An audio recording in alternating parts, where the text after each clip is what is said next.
స్వయం ప్రకటిత అవతారం ఎత్తేసి యావత్ ప్రపంచంలో ఉన్నటువంటి హిందువుల మనోభావాలను దెబ్బతీశారు. మరి ఇప్పుడు వచ్చినటువంటి ఏదైతే సిట్ తుది నివేదికలో అసలు ఎటువంటి కొవ్వు కూడా ఇందులో కలిసి లేదు అని చెప్పారు. ఇక్కడ ఇదే చర్చ. ఇప్పుడు ఏమంటున్నానంటే, ఏదైతే కల్తీ నెయ్యి, నాణ్యత లేనటువంటి నెయ్యి తిరుమల తిరుపతి దేవస్థానానికి వస్తే దానిని తిప్పి పంపాము అని చెప్పి అప్పటి ఈవో శ్యామలరావు గారు చెప్పారు. రాజుగారు, ఇక్కడ మనకు స్పష్టంగా తెలిసిన విషయం ఏంటి?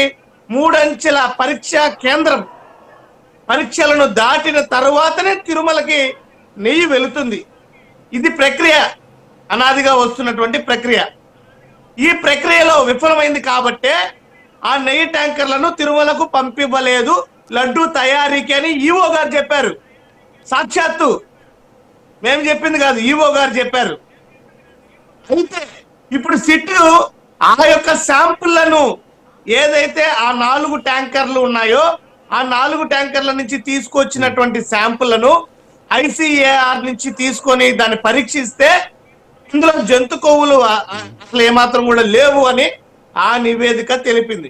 ఇక మీరంటారా, ఏదైతే 68 లక్షల కేజీల అసలు పాలే లేనటువంటి నెయ్యి అనేసి మాట్లాడుతున్నటువంటి అంశాన్ని మేము ఎందుకు దాన్ని నిర్ధారించలేదంటున్నాం అంటే, ఇక్కడ 4 ట్యాంకర్ల నుంచి సేకరించినటువంటి శాంపుళ్లను పరీక్షించి దాని తరువాత రిజల్ట్ చెప్పారు ఏదైతే సిబిఐ ఆధ్వర్యంలో ఉన్నటువంటి సిట్. మరి 2021 నుంచి అసలు నెయ్యే కాదు అన్నది ఏ ప్రామాణికంగా చెప్తున్నారు? ఏ పరీక్షలు జరిపారు? ఏ శాంపుళ్లను పరీక్షించారు? అసలు కల్తీ ఉంటే తిరుమలకి వెళ్ళి ఆస్కారమే లేదు కదా. మరి ఏ అధికారిని మీరు ప్రశ్నించారు? ఏ శాంపుల్ని మీరు తీసుకున్నారు? అసలు ఎలా చెప్పగలుగుతారు? దానికి ఏ శాస్త్రీయత ఉంది? ఇక్కడ స్పష్టంగా అర్థం చేసుకునేదానికి అనేక అంశాలు ఉన్నాయి. ఈరోజు సిబిఐ తీసుకున్నటువంటి ఏదైతే రిటర్న్ పంపించినటువంటి 4 ట్యాంకర్ల శాంపుల్ ఉన్నాయో ఆ శాంపుళ్లలో స్పష్టంగా తేలినటువంటి అంశాన్ని మేము ప్రస్తావిస్తున్నాం. కానీ మీరు ఏదైతే 250 కోట్ల అవినీతి జరిగిపోయింది, 68 లక్షల కేజీల నెయ్యి సరఫరా అయిపోయింది, దానికి శాస్త్రీయ పరీక్షలు ఏమి జరిపారు, దాని ఆధారాలు ఏమున్నాయి? ముఖ్యమైనటువంటి అంశం ఒక్క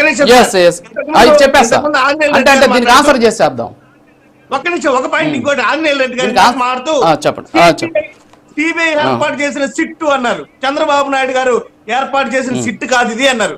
ఫస్ట్ ఆంజనేయ రెడ్డి గారు తెలుసుకోవాల్సింది ఏంటంటే, మొదటగా సిట్ వేసింది చంద్రబాబు నాయుడు గారు.